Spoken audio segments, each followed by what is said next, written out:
구약 이사야 43장 22절로 28절 우리 한 절씩 나눠서 읽겠습니다. 제가 먼저 읽겠습니다. 그러나 야곱아 너는 나를 부르지 아니하였고 이스라엘아 너는 나를 괴롭게 여겼으며 내 번제의 양을 내게로 가져오지 아니하였고 내 제물로 나를 공경하지 아니하였느니라. 나는 제물로 말미암아 너를 괴롭게 하지 너는 나를 위하여 돈으로 향품을 사지 아니하며 희생의 기름으로 나를 흡족하게 하지 아니하고 내 죄짐으로 나를 수고롭게 하며 내 죄악으로 나를 괴롭게 하였느니라. 나 곧 나는 도말하는 자니 내 죄를 기억하지 너는 나에게 기억이 나게 하라. 우리가 함께 변론하자. 너는 말하여 내가 의로움을 나타내라. 내 시조가 범죄하였고 너의 교사들이 나를 배반하였으니 함께 읽겠습니다. 그러므로 내가 성소의 어른들을 욕되게 하며 야곱이 진멸당하도록 내어주며 이스라엘이 비방거리가 되게 하리라. 아멘. 네, 말씀 전에 간증이 있습니다. 오늘 간증은 두 분입니다.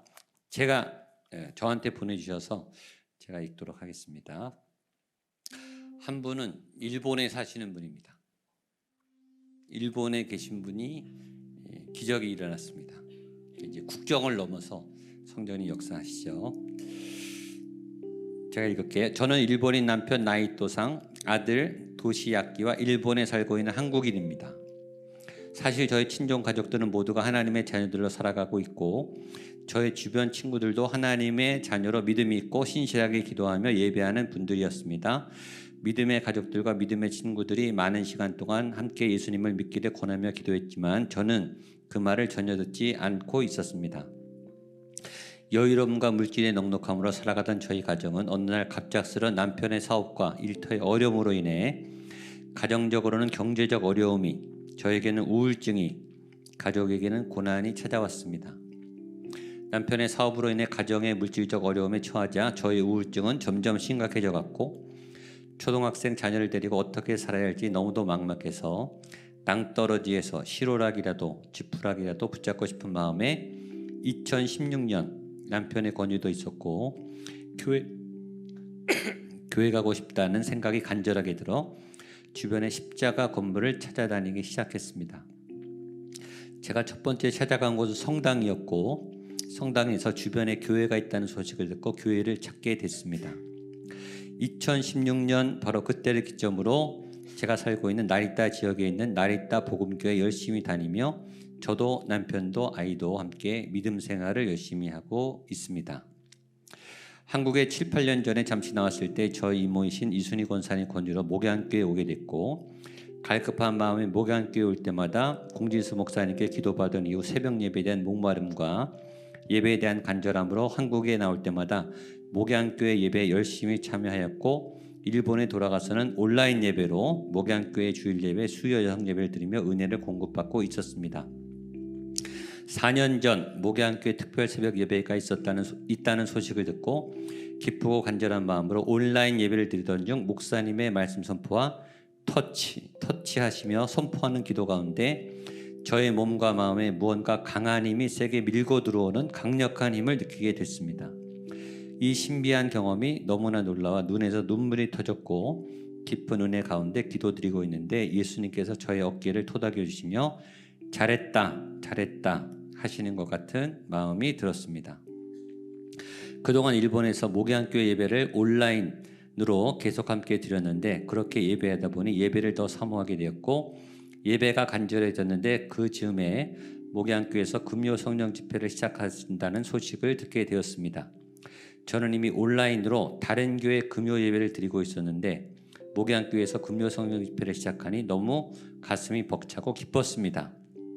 금요 성령 집회를 통해서 성도님들에게 방언이 열리는 것을 보면서 저도 방언을 하고 싶었으나 방언을 어떻게 받을 수 있는지 방법을 모르고 있었습니다. 그런데 금년에 저와 친한 믿음의 친구 그리고 그 친구의 목사님과 함께 카톡으로 함께 기도하던 중에 갑자기 방언이 터져 나오는 은혜를 경험하게 됐습니다. 카톡으로 함께 기도하는데 갑자기 이상한 말이 제 입에서 쏟아져 나왔고 혀가 꼬여 무슨 말을 하는지 모르겠는데 분명 제 의지대로 기도하는 것이 아닌 것만은 분명히 알 수 있었습니다. 얼마나 몸이 떨리고 눈물이 쏟아져 나왔는지 모릅니다.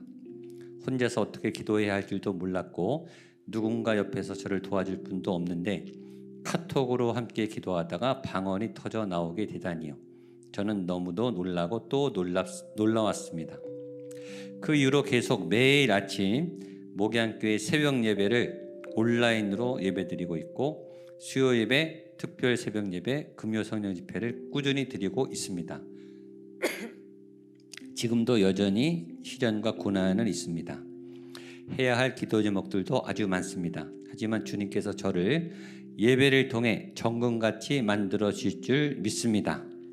제가 살아가는 앞으로 제 인생에 고난이 다가오고 또다시 넘어지고 쓰러진다 해도 저는 예수님의 옷자락을 잡았던 혈류증 걸린 여인처럼 우물가에서 예수님을 만나 물동이를 버리고 마을로 달려가 예수님을 전하고 외쳤던 여인처럼 다시 일어나고 또 일어설 것입니다. 목양교회 현장에서 예배드린 여러분들은 너무나 축복받고 너무나 행복하신 분들입니다. 저는 일본 땅에서 온라인으로밖에 목양교회 예배를 드릴 수 없는데 목양교회 언제든지 현장에 오셔서 예배드릴 수 있고 기도할 수 있다는 것은 정말 은혜 중에 은혜입니다. 한국을 방문할 때가 되면 목양교회 예배 드리러 오기 전부터 설레고 너무 가슴이 뛰고 목양교회에서 예배드린 순간순간이 너무 감사하고 너무 좋습니다. 저에게 은혜를 베풀어 주신 너무나 좋으신 하나님 아버지를 사랑하고 또 사랑합니다. 아멘. 박수 한번 해주시죠. 그분이 여기 오셨습니다. 지현정 성도님 잠깐 일어나시죠. 박수 한번 해주세요. 앉으세요. 10월 만에 한국 가시는데 잠깐 오셨는데 계속 저희 예배 오시고 예배 드리는데 막 임재를 강하게 느끼시고 지난주 수요 예배 때 막 너무 손이 막 떨린다고 너무 여기 현장을 사모하시고 여러분한테 여러분 좋으시겠다고 부럽다고 좋으신 거를 알고 계시길 바랍니다. 아멘. 예. 이 현장의 복을 잘 누리세요. 온라인으로도 은혜를 받는 카톡으로 방언 받은 분은 또 처음 봤어요. 하나님은 참 새롭게 역사하십니다. 또 하나 간증, 치유 간증입니다. 자, 치유 간증은 간증할 때 아멘하면 같이 나요. 자, 김순희 권사님, 김미애 집사님. 간단해요. 짧습니다. 하나님 아버지 감사합니다. 저와 딸의 어깨를 고쳐주셔서 감사합니다. 목, 어깨 앞, 뒷부분 모두 통증이 있어서 어깨에 파스 붙이고 8시 금요 성령 집회에 참석했습니다. 어깨가 너무 아파 팔을 올릴 수 없을 만큼 통증이 심했는데 사모님께서 오셔서 먼저 기도해 주셨고 찬양 도중 팔이 올라갔습니다. 찬양하다가 팔이 올라갔어요. 금요 성령 집회 후 목사님 기도를 받고 강단에 올라가서 간절한 마음으로 기도를 받았습니다. 기도를 통해 통증이 점점 사라졌고 이제는 너무 좋아져서 예배할 때 두 손 높이 들고 하나님 찬양할 수 있게 됐습니다. 주님께 이 모든 영광 돌립니다. 주님 감사합니다. 아멘. 저 뒤에 앉아 계세요. 제가 기도할 때 믿음이 이 권사님은 믿음으로 낫겠다 그런 마음이 들더라고요. 그러니까 기도하는 사람의 믿음도 중요하고 기도받는 분의 믿음도 중요해요. 둘 다 믿음이 있는데 안 되는 거는 기다리시면 돼요. 낭망하지 마시고 또 다른 응답이 또 있을 수 있어요. 걱정하지 마시고 오늘도 예배 중에 낫는 분이 나타날 줄로 믿습니다. 또 목사님들에게 안수기도 받을 때 날 줄로 믿습니다. 또 집에 가셔서 낫는 분도 있어요. 회복되는 분도 있어요. 제가 지난주에 외국 교회 치유 집회 영상을 우연히 봤어요. 우연히 봤는데 거기는 이제 은사가 더 강력하게 나타나더라고요. 한 분은 기도를 받았는데 몸무게가 13kg가 빠졌어요. 저 깜짝 놀랐어요. 기도를 받고 살도 빠지는구나. 어떤 청소년은 뭉툭코였는데 코가 콧날이 세워졌어요. 신기하죠? 그리고 어떤 청소년은 10cm 키가 자랐어요. 기도받고. 하여튼 그게 중요한 건 아니지만 그렇게도 역사를 하시는구나 하나님이. 우리가 상상한 것보다 더 놀랍고 새롭게 다양하게 성형도 해주시는구나. 어떤 분은요 팔에 근육이 생겼더라고요. 예. 물론 운동 안 하면 근육 빠지겠죠. 예. 관리 안 하면 건강은 약해져요. 치료는 중간적인 단계, 목적은 아니에요. 예. 치료를 통해서 그러나 하나님을 믿고 하나님과 동행하면 되죠. 예. 여러분의 삶이 하나님께 쓰임받는 삶으로 바뀌면 돼요. 그게 전환점은 될 수 있어요. 이 체험은 확신을 줘요. 우리의 살아있는 어떤 영적 체험의 증거가 됩니다. 그런 의미에서 치유를 사모하세요. 응답을 사모하시고 또 여러분 그런 흔적이 어떤 흔적이든 상관없어요. 하나님이 어떻게 뭘로 역사할지는 아무도 모르니까 그런 역사가 있는 분들은 꼭 간증을 무명으로도 써주세요. 아멘은 4분밖에 안 했습니다. 하나님이 만지셨으면 여러분 안에 그분의 간증을 통해 다른 분에게 희망을 준다니까요. 저한테도 힘이 나요. 저도 이런 간증이면 제가 힘이 난다고요. 하나님이 계속 역사, 지금 금년 3월부터 지금까지 한 주도 빠짐없이 간증이 나왔어요. 계속 치료가 일어나고 삶에 하나님의 역사들이 일어나고 있어요. 이게 활성화되고 있어요. 이게 꺼지는 게 아니라 점점 강화된다고요. 더 강력한 하나님의 은혜가 나타날 줄로 믿습니다. 아멘. 네. 설교를 다 한 것 같은데 이제 시작입니다. 하나님은 편재하세요. 온 우주 만물에 우주 공간에 안 계신 데가 없어요. 다 계세요. 하나님의 편재, 그러나 하나님의 임재, 그러나 하나님은 특별한 시간, 특별한 장소, 특별한 공간에 임재하세요. 하나님은 평생 아브라함과 함께 하셨는데 모리아산에서 특별히 함께 하셨어요. 이삭을 번제물로 드리는 그 시간과 공간과 그 헌신 안에 역사하셨고 아브라함을 세워주셨어요. 그게 아브라함의 믿음의 정점이 됐어요. 그러니까 하나님이 우리와 늘 동행하시지만 문득문득 임재하셔서 하나님의 터치, 하나님이 살아계심 우리가 알죠, 느끼죠, 인식하지만 하나님 나 여기 있어. 내 믿음을 한번 달아보시고 확신을 주시고 하나님 분명히 살아계심을 체험하게 하는 그런 포인트를 주세요. 임재, 그런 공간. 하나님이 야곱과 평생 동행하셨어요. 평생 동행하셨지만 베델에서 하늘문이 열렸어요. 베델이 야곱에게는 잊을 수 없는 자리예요. 그리고 거기가 성전이 됐죠. 하늘문이 열린 자리. 베델에서 인생 최초로 하나님 체험을 한 거예요. 그러니까 여러분의 베델이 있는 거죠, 그렇죠? 브니엘에서 환도뼈가 꺾이면서 이스라엘로 거듭났어요. 그러니까 브니엘은 야곱에게 잊을 수 없는 현장인 거예요. 하나님이 모세와 평생 만나셨지만 하나님이 모세에게 성막을 만들라고 했고 성막에 지성소에 언약궤를 갖다 놓으라 그랬어요. 그래서 지성소는 이 땅의 공간이지만 하나님이 임재하는 하늘의 공간이에요. 그래서 그 지성소 위에 그 천사 그룹들 사이의 공간이 시은좌예요. 하나님이 은혜를 베풀고 말씀을 주는 공간, 용서하는 공간, 하나님 말씀하는 공간. 그래서 언약궤, 다윗에게 언약궤는 그렇게 중요한 거예요. 하나님의 임재, 하나님의 말씀의 공간이니까 그 자리는 특별한 자리인 거예요. 언약궤를 앞세우는 정치, 언약궤를 앞세우는 통치, 언약궤를 앞세우는 삶을 다윗이 살았기 때문에 다윗의 삶이 아주 확장된 거죠. 그러니까 여러분의 그 언약궤, 여러분의 베델, 여러분의 분이엘, 여러분의 하나님의 임재의 자리는 굉장히 필요해요. 저도 그런 인생의 몇 자리가 있어요. 저는 목양교회 본당이 여러분에게 그런 자리가 되기를 축복합니다.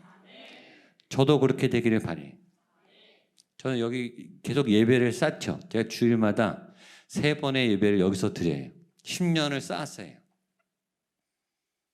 성령 집회를 하죠.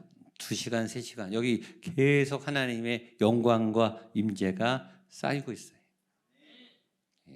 하여튼 제가 늘 자주 말하지만 들어오는 입구서부터 임재가 강력해지는, 이 찬양이 시작될 때부터, 말씀이 시작될 때부터 하나님의 이 강력한 거부할 수 없는 은혜가 물밀듯이 여러분의 영혼에 흘러가는 그런 자리가 세워지게 되기를 축복합니다. 오늘 말씀은 이스라엘이 타락했어요. 이스라엘이 패역해서 하나님이 죄악에 대해서 지적하시고 굉장히 날카롭게 지적하세요. 조목조목 따지세요. 너 이거 잘못했고 이거 잘못했고 이거 잘못했고 하나님 다 보신다고요. 넘어가 주는 것 같은데 다 알고 계세요. 하나님이 다 보고 있어요.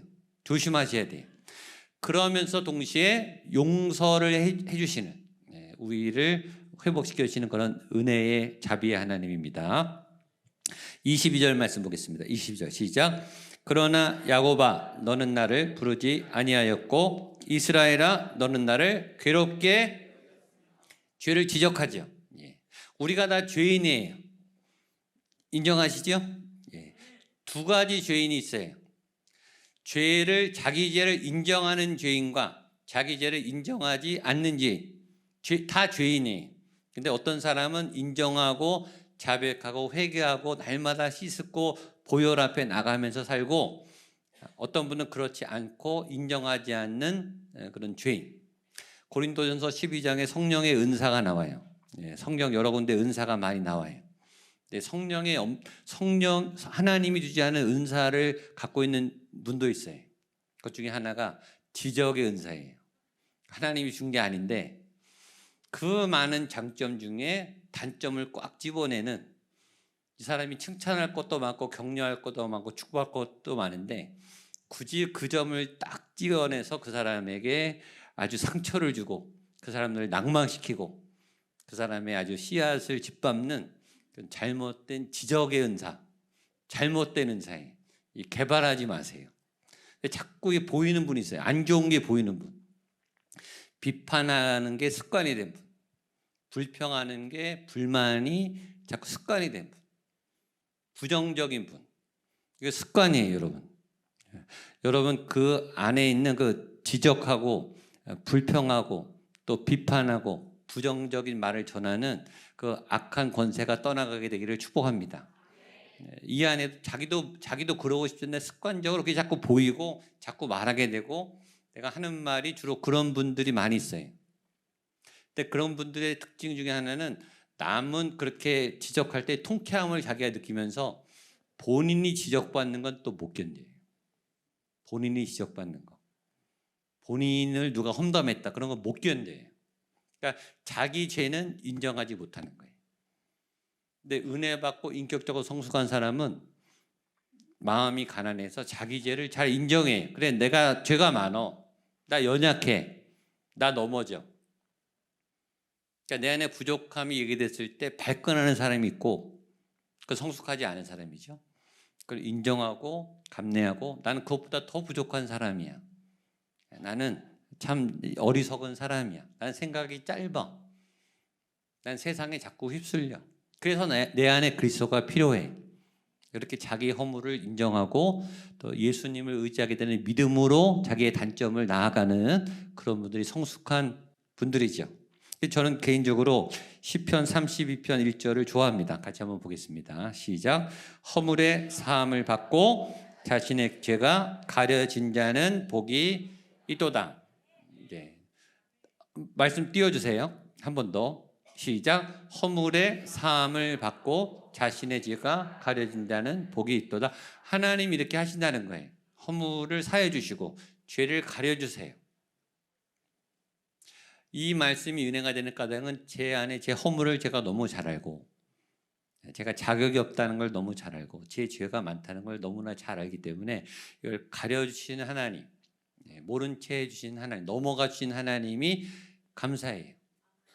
그러나 이 말이 너 죄를 져도 돼 라는 허용은 아니에요. 오해를 하는 분이 많아요. 죄를 덮어주시고 죄를 가르친다는 것은 그래 너 죄를 더 져 라는 말은 아니라는 건 아시죠? 아는데 우리가 죄를 계속 진다고요. 언제까지? 혼날 때까지, 망가질 때까지, 한계에 올 때까지. 이 죄가 얼마나 강력한지 처음엔 내가 자발적으로 져요. 죄를 내 의지적으로 지고 조절이 가능해. 앉을 때는 멈춰져요. 처음에는 멈춰져요. 나쁜 생각이 처음에는 내가 스탑되면 스탑이 되는데 그 다음에는 이게 중독이 되면 이게 가속이 붙어요. 제어가 안 돼. 머리는 알아요. 안 되는데, 이거 죄인데, 나쁜데, 욕하면 안 되는데, 비판하면 안 되는데 입에 이미 달아졌어요. 나오는 게 비판이고, 나오는 게 불만이고, 나오는 게 저주고, 나오는 게 상처 주는 말이에요.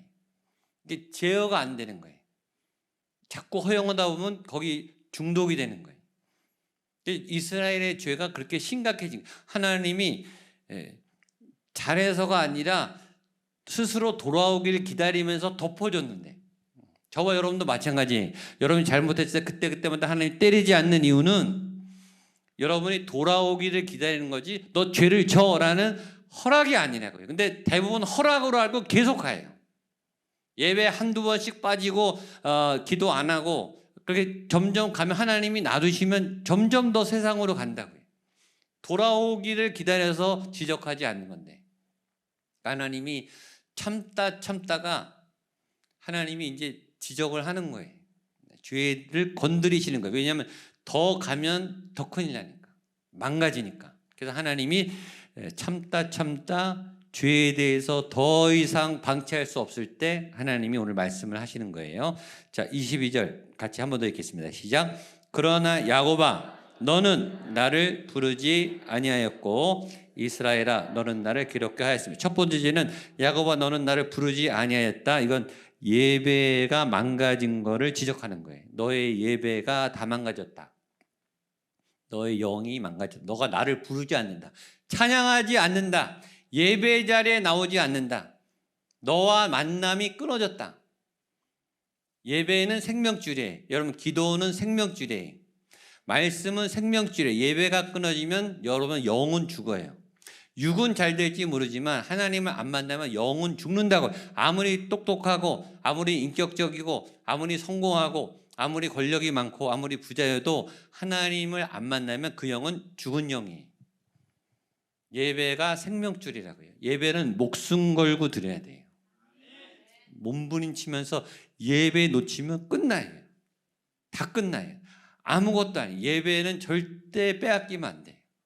말씀을 놓치면 큰일 나요. 사람이 떡으로만 사는 게 아니고 입으로 나오는, 하나님의 입으로 나오는 모든 말씀으로 산다 그랬어요. 말씀이 살리는 거예요.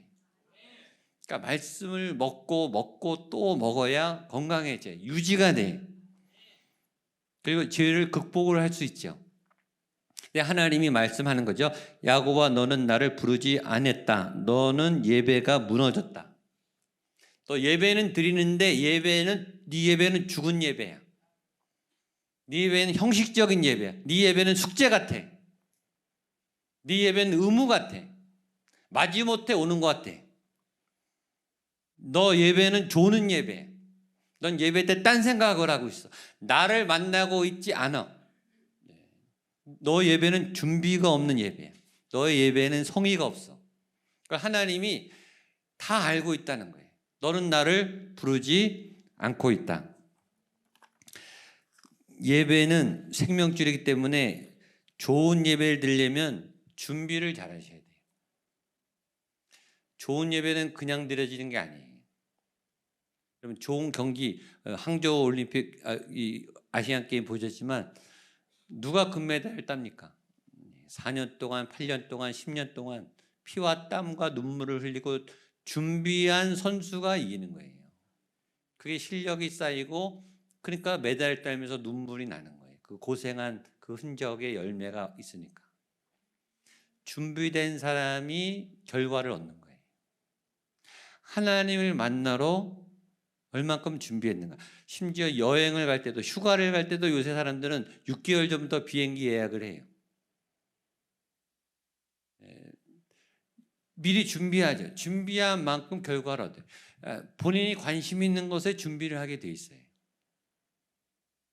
저는 금요 성령 집회 설교 준비를 2주 전부터 해요.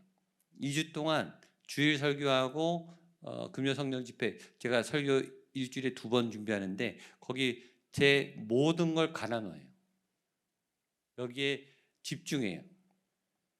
제가 성도님들 신방도 잘 못해요. 우리 부목사님들한테 다 맡기고 저는 예배와 기도와 말씀에 집중해요. 그건 제 사명이라고 생각해요. 제가 최선의 최고의 말씀을 전하는 게 저는 사명이고 일주일 내내 여기 몰입해요. 굉장히 많은 시간을 여기다 씁니다. 준비한 말씀, 준비한 예배의 은혜가 있는 거예요. 금요일 성령 집회 주일 전 2시간 전에 교회 와요. 그 전에 그보다 빨리 오면 왔지. 늦게 오면 불안해서 못 견디겠어요. 와서 여기에 마음을 준비하고 있어야 돼요. 중보기도 팀, 찬양팀 1시간 전, 2시간 전에 와서 준비한 예배예요. 그냥 드리는 예배가 아니라고요. 여기에 여러분들이 오시면서 그냥 오시는 분도 계시겠지만 준비하고 오신 분이 계시겠죠. 일주일을 사모하고 간절히 오늘 내가 하나님을 만나리라. 하나님의 은혜를 붙잡으리라. 준비는 관심과 정성이에요. 얼만큼 준비했는가가 관심이고 정성이죠. 우리가 관심 있는 것을 준비하게 돼요. 정성을 다하게 돼요. 하나님이 말하는 거예요. 네 예배에는 정성이 없다. 네 예배는 준비가 없어. 네가 마음을 어디 두고 있니? 하나님이 오늘 이스라엘에게 예배는 드리는데 제사는 열심히 드리는데 너 마음은 나를 부르지 않고 있다. 첫 번째 지적. 두 번째 지적은 너랑 나랑 관계가 깨졌다. 22절 뒤에 이스라엘아 너는 나를 괴롭게 여겼다. 하나님을 기뻐하지 않고 하나님을 괴롭게 했다는 거예요. 하나님과 관계가 깨진 거예요. 예배가 관계죠. 예배가 깨졌다는 건 하나님과 관계가 깨졌다는 거예요. 하나님과 교통이 없는 거예요. 하나님과 교통이 없으면 사랑과 교통도 끊어져요. 왜냐하면 사람과 관계 맺을 수 있는 힘이 하나님으로부터 오기 때문에 성경의 대원칙 하나님 사랑, 이웃 사랑. 그렇죠? 하나님 사랑, 사람 사랑. 이게 원칙이에요. 따라서 하나님 사랑, 사람 사랑, 하나님 사랑, 이웃 사랑. 하나님을 사랑해야 내가 나를 사랑할 수 있는 힘이 생기는 거예요. 내가 나도 용서가 안 된다고요. 내가 나한테 상처를 줘요. 내가 나한테 실망을 해요. 내 얼굴, 내 능력, 내 인격 여러분 만족스러우신가요? 용서가 안 돼요. 나에 대해서 자존감이 낮다고요. 그래서 우리가 자신감이 없어요. 나도 사랑할 수 없는 힘이 내 안에 없는데 내가 무슨 남편을 사랑하고 아내를 사랑하고 자녀를 사랑할 힘이 어디 있습니까? 그게 하나님 사랑으로부터 와야 내가 자녀를 용서하고 남편을 용서하고 아내를 용서할 힘이 거기서 나오는 거예요. 하나님을 사랑하지 않으면 절대 사람을 사랑할 수가 없는 거예요. 근데 하나님이 너와 나는 지금 괴로운 사이다. 우리 관계가 깨졌다. 그러고 너의 인간관계도 다 깨졌다 이 말이에요. 인간관계가 왜 안 되는가? 여러분이 하나님의 이 통로가 막혀서 그래요. 여기서 공급을 받으세요. 그래야 수용이 돼요. 자녀가 수용이 돼요. 자녀의 마음이 읽어져요. 남편의 마음이 이해가 돼요. 그래요. 아내의 눈물과 상처가 그때 보인다고요. 하나님이 이 시야를 넓혀줘야 되는 거예요. 근데 이 하나님부터 관계가 틀어지니까 사랑 관계가 다 꼬여버리는 거예요. 그러니까 이스라엘이 영적으로도 타락했고 서로 관계적으로도 다 망가졌다. 세 번째, 너의 예물이 망가졌다. 자, 23절, 24절 보겠습니다. 시작. 내 번제의 양을 내게로 가져오지 아니하였고 내 제물로 나를 공경하지 아니하였느니라. 나는 제물로 말미암아 너를 수고롭게 하지 아니하였고 말미암아 너를 괴롭게 하지 아니하였거는 너를 나를 위하여 돈으로 향품을 사지 아니하였으며 희생의 기름으로 나를 흡족하게 하지 아니하였고 내 죄짐으로 나를 수고롭게 하며 내 죄악으로 나를 괴롭게. 하나님이 화가 날 대로 난 거예요. 그러니까 굉장히 구체적으로 적나라하게 탁 집어서 너 나 위해서 돈을 하나도 안 쓴다 그거예요. 나를 위한 헌금이 없다. 예물이 없다. 돈 얘기가 나오잖아요. 하나님이 너가 나를 위해서 돈을 지불하지 않았다. 하나님이 가난해서가 하나님이 없어서가 아니죠. 돈은 마음이 따라가게 돼 있어요. 마음이 있는 곳에 돈을 쓰게 돼 있어요. 좋아하는데 돈을 쓰게 돼 있다. 사람은 단순해요. 여러분이 시간을 어디에 쓰는가, 돈을 어디에 쓰는가, 그게 여러분이 제일 사랑하는 거예요. 그러니까 볼 것도 없어요. 여러분 지난 일주일 내내 시간을 쓴 데가 여러분이 지금 묶여 있는 데예요. 돈이 지출이 나간 데가 묶여 있는 데예요. 자녀면 자녀에게 묶여 있는 거예요. 집이면 집에 묶여 있는 거예요. 시간을 쓴 데가 거기가 묶여 있는 거예요. 그게 우상이, 그게 하나님이 아닌 건 다 우상이. 하나님이 구체적으로 말해요. 네가 돈을 딴 데 쓰고 있다. 그러니까 너의 마음과 인생이 딴 데가 있다는 거예요. 하나님이 구걸하는 게 아니고 하나님이 뭐가 부족하시겠어요? 그렇죠? 하나님이 뭐가 모자라시겠냐고요. 근데 왜 돈에 대해서 얘기하는가? 우리의 마음이 가는 곳에 방향이 정해져 있기 때문이죠. 너의 마음이 하나님을 향해 있지 않다 하고 아주 적나라하게, 아주 구체적으로 하나님이 다 금전출납부를 보고 있는 거예요. 우리의 사람은 속일 수 있어요. 가족도 속일 수 있어요. 교회의 목회자도 속일 수 있어요. 하나님은 못 속여요. 여러분 시간 출납부, 금전 출납부 보면 여러분의 마음이 딱 나와요. 하나님이 그걸 정확히 적나라하게 지적하고 계십니다. 하나님이 이렇게 참다 적나라하게 지적하시는가? 죄가 저와 여러분을 상하게 하기 때문이에요. 우리가 죄 짓는 거, 우리가 마음대로 사는 게 화가 나시는 이유는 그렇게 해서 잘 살면 모르겠는데 잘 사는 게 아니라 점점 망가져 가니까. 하나님이 다윗을 너무 사랑하죠. 다윗의 예배를 기뻐하죠. 내 마음에 합하지 않아. 막 자랑하셨어요.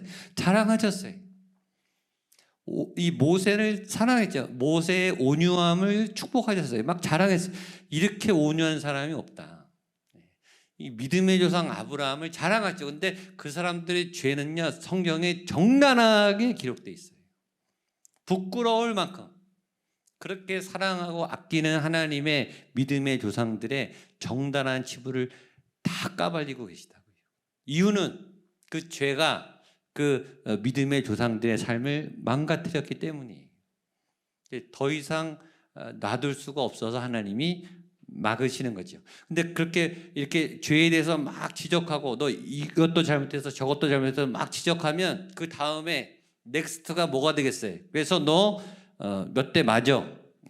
너 이만큼 벌 받아. 하나님의 심판과 엄중한 하나님의 벌이 기다리고 있어야 되는데 뜻밖의 구절이 툭 하고 튀어나와요. 중간에 25절입니다. 25절 시작. 나 곧 나는 나를 위하여 내 허물을 도말하는 자니 내 죄를 기억하지 아니하리라. 엉뚱한 말이죠. 그 죄를 막 지적해놔서 우리가 너무 부끄럽고 창피한데 고개를 못 들겠는데 이제 벌만 남았구나. 하나님한테 좀 혼나겠구나라고 하는데 하나님이 내 허물을 도말하고 내 죄를 기억하지 않겠다. 다 없던 걸로 하자라고 딱 무효 처리해 주는 거예요. 반성도 안 했는데 회개도 안 했는데 하나님이 먼저 우리의 잘못을 자 없던 걸로 해줄게라고 싹 지우신단 말이에요. 그게 은혜예요. 아멘. 저와 여러분이 그런 은혜를 받은 줄로 믿습니다. 그 은혜의 표직이 십자가죠. 값없이 조건 없이 반성하기도 전에 회개하기도 전에 예수님 믿기도 전에 이미 다 용서를 해버리셨어요. 여러분 자유하게 되기를 축복합니다. 죄에서 자유하세요. 죄책감에서 자유하세요. 여러분 잘못했지만 하나님 용서해 준 줄로 믿습니다. 그 용서를 받아들이는 것도 믿음이에요. 나를 용서하세요. 내가 잘못했지만 나를 용서하세요. 가족을 용서하세요. 자녀를 용서하세요. 그러나 하나님이 용서했다는 말 아까 말했지만 죄를 지라는 허용은 아닙니다. 아니에요. 죄에 대한 허락은 아니에요. 더 죄를 져라, 그건 아니에요. 예, 빨리 죄에서 돌이켜라 라고 촉구하시는 거죠. 왜냐하면 그 뒤로도 또 하나님이 지적을 해요. 자, 26절, 27절, 28절 보겠습니다. 시작. 너는 나에게 기억나게 하라. 우리가 함께 변론하자. 너는 말해 내가 의로움을 나타내라. 내 시조가 범죄하였고 너의 교사들이 나를 배반하였나니 그러므로 내가 성소의 어른들을 욕되게 하며 진멸당하도록 내어주며 이스라엘이 비방거리가 되게 하리라. 그 다음 또 계속 지적이에요. 너 기억해봐라. 변론하자. 네가 뭘 잘했냐? 너 시조부터 범죄했다. 네 조상 때부터 너만 범죄한 게 아니라 네 조상도 다 범죄했어. 너의 교사들이 나를 배반했어.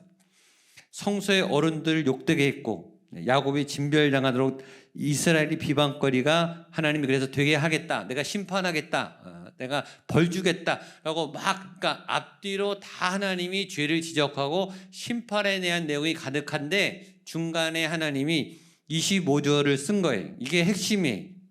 앞뒤가 메인이 아니라 25절이 메인이에요. 우리 한 번 더 읽겠습니다. 25절 시작.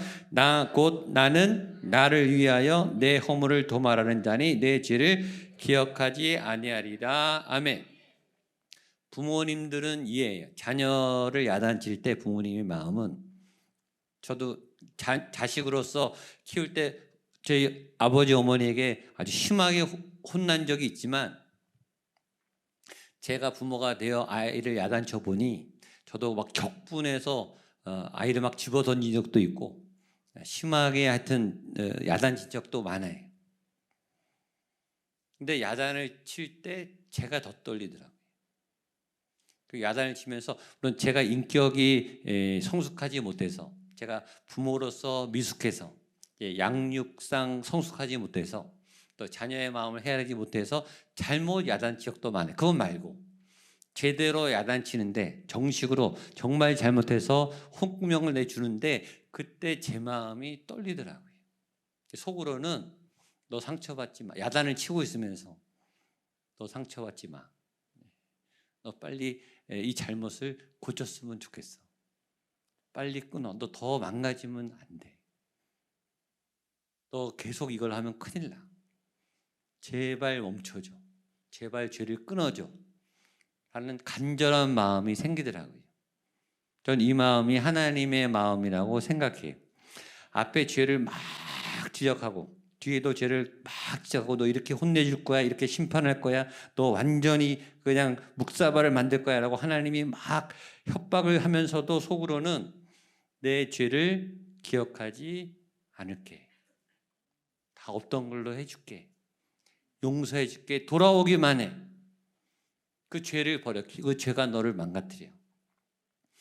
자 보세요. 25절 보면 나는 나를 위하여 이렇게 돼 있어요. 하나님이 왜 우리의 허물을 용서하시는가? 누구를 위하여? 하나님을 위해서 용서한다는 거예요. 그러면 하나님이 못 견디시는 거예요. 여러분이 죄를 져서 막 몸부림치는 거를 하나님이 못 견디는 거예요. 자녀가 아픈 거를 부모가 못 견디죠. 자녀가 막 타락하는 걸 부모가 어떤 부모가 그걸 보고 즐거워하겠습니까? 부모님이 못 견디는 거예요. 그러니까 하나님이 우리를 그냥 용서해 버리는 거예요. 나를 위해서. 내가 살기 위해서. 내가 네 죄를 용서해 주겠다. 그리고 그 죄를 극복할 수 있는 힘을 우리에게 부어주시는 거죠. 그러니까 여러분들이 죄를 이기기 위해서 하나님께 나아오시는 여러분 되시기를 축복합니다. 그 과정은 쉽지 않아요. 우리가 매주 보혈로 씻잖아요. 근데 매주 또 약해져요. 여기 있으면 믿음이 있다가 간증을 들을 때는 자신감이 있다가 내 문제를 만나면 마음이 약해져요. 다른 분은 치유가 잘 되는데 내 병은 막 안 날 것 같아요. 다른 아이들은 잘 되는데 우리 아이는 힘들 것 같아요. 내 사업은 안 될 것 같아요. 내 재정은 안 풀어질 것 같아요. 그런 절망감이 계속 온다고요. 사단이 계속 생각으로 너는 안 돼, 너는 못 해, 너는 불가능해. 계속 생각으로 공격해. 근데 하나님도 계속 생각을 주세요. 괜찮아, 돼, 할 수 있어, 도와줄게. 이기고 이길 수 있도록, 극복할 수 있도록 하나님께 나아가기를 축복합니다. 그 자리가 저는 이 자리라고 생각해요. 꾸준히 예배하시고 꾸준히 기도하시고 꾸준히 말씀 안에 나아가게 되기를 축복합니다. 변화가 없어 보이는데 변화가 있어요. 믿음으로 나아가세요. 그리고 한 단계 한 단계 올라서게 될 줄로 믿습니다. 그리고 임계점이 있는 날 이렇게 점프가 일어나요. 역사가 일어나요. 하늘문이 열려요. 그때까지 시도하게 되시기를 축복합니다. 올랐으면 그 다음엔 유지를 하셔야 돼요. 유지. 이 변화된 걸 유지하는 것도 굉장히 힘들어요. 유지하는 데 또 처음에 에너지가 들어요. 그러다가 이게 일상이 돼요. 그럼 수준이 높아지는 거예요. 그러다가 하나님이 함께하면 또 점프가 일어나요. 그 다음 단계로 나아가는 거예요. 더 큰 세계로 나아가는 거예요. 더 큰 믿음의 영역으로 나아가는 거예요. 그러니까 여러분이 그런 믿음의 도약을 하게 되기를 축복합니다. 그리고 믿음의 도약이 있는 순간까지 계속 두드리고 언제까지 두드려야 되는가? 언제까지죠? 열릴 때까지. 옆에 보면 열릴 때까지 두드리십시오. 열릴 때까지 구하십시오. 구하라 얻으리라, 찾으라 찾을 것이요, 두드리는 자에게 열릴 것이라. 언제 열리죠? 두드리다 보면, 기도하다 보면, 노력하다 보면 어느새 익숙해져요. 자꾸 훈련을 해야 돼요. 단번에 되지는 않아요. 그러나 포기하지 않고 두드리는 분에게 열리게 될 줄로 믿습니다. 그것이 믿음의 역사, 치료의 역사, 재정의 역사, 관계의 역사, 이 모든 것이 예배 안에, 믿음 안에, 하나님 안에 이루어질 것을 믿고 그 선하신 하나님을 따라가는 저와 여러분 되시기를 축복합니다. 자, 찬양하고 기도하겠습니다.